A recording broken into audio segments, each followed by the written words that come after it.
Hey YouTube, this is Kaiser. As you can see here, I've got two sneak playmats of set 9. Went to a sneak peek tonight. 22 people. I took first, and my girlfriend Lori took second. We're the two undefeateds, and then it didn't matter what first and second got the playmats. So this will be a video where I'm gonna give out advice from how the sneak peek went. This is my 4th sneak peek win in a row. I've won every sneak peek I've gone to. Let's see. Some things to take note of when you go to your sneak peek. Two really exceptional starters were this guy right here, Tri-Hole Draco Kid. This guy, basically, he's an 8K. Right off the bat, he lets you get aggro very early. He's a pretty good card. A lot of people who did well ran him. He put aggro plays in. And the same goes for the Officer Cadet right here. When she boosts and it hits, you can stand her rear guard. That's Aquaforce, but because it's draft, everything's Aquaforce. So was really good too. Other than that, as for starting Vanguards, there's the guys who look for your grade 3s. I ended up using this one, and my girlfriend used the Draco Kid. And then a couple of triggers to take note of were, for one, this guy. He's a stand trigger for golds. But if you notice here, his skill, you can... late game, if you need to put a push in, you don't need this guy, he can basically call the top card of the deck. Pretty good.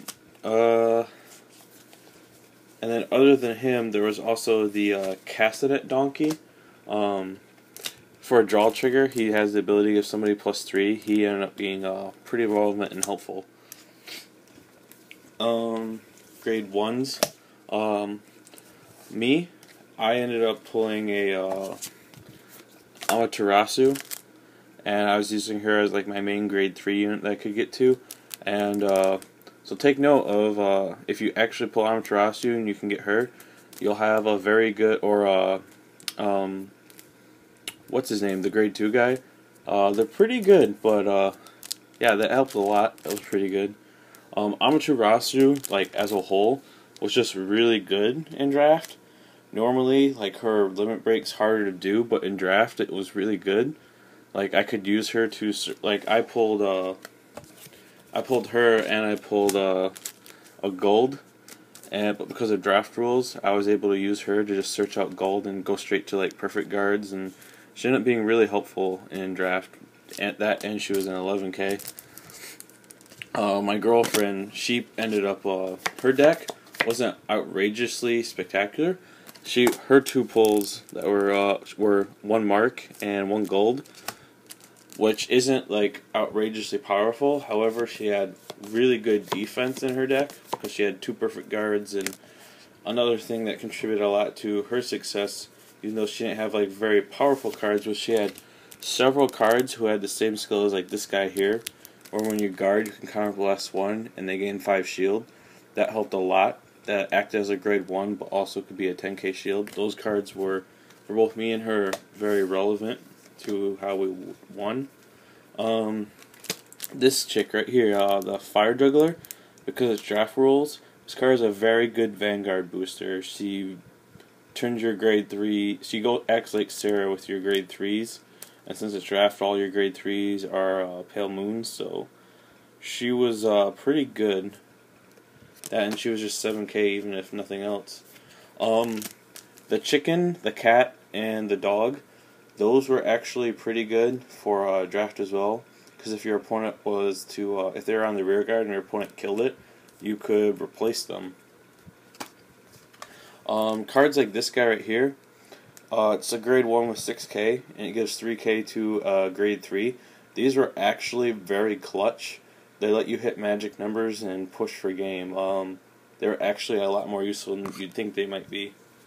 Gentle Jim, he was a pretty good card because he can push for game, late game as well. Yeah, like his effect, you don't want to use it too often, but like if you do that final turn push with him, he's pretty good.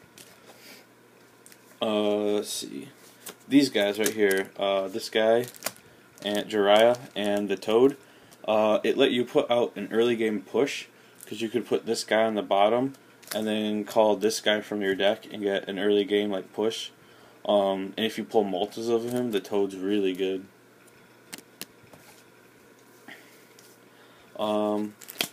We have the Penguin guy here, the Soul Blast 2 draw.